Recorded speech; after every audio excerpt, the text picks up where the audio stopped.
there's been a lot of, even across the state, but a lot of conversations that I know I've been having with Wayne County, a county I reside in, as well too. We know that this is an issue. We know that this is a challenge. I mean, and human services broadly.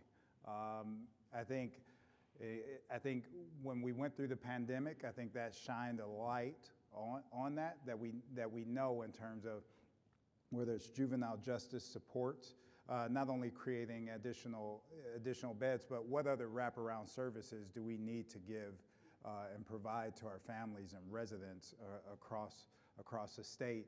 You know, earlier this week, I was at least in my county, the Detroit-Wayne Integrated Health Network.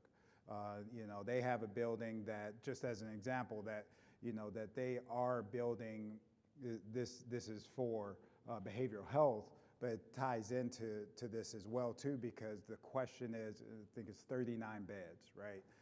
But this is going to be one part of, I think, a larger design around Wayne County, what the Integrated Health DWIN wants to do in terms of supports for mental health. But we know that obviously that's going to be a significant amount of resources that are needed, and there are going to be decisions that are going to have to be made there. But it goes back to what we have all been talking about as well, like having that connection, getting that input from county leaders, from local leaders in terms of, you know, here's the way that you should be thinking about this. And the same is for juvenile justice. And as you mentioned, I think there is going to be bipartisan support around that.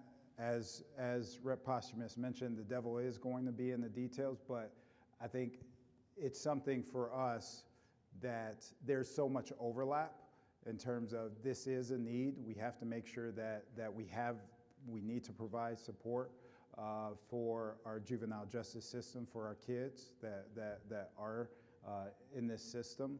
So I think there will be opportunities for us working together. Again, the devil is going to be in the details at the end of the day.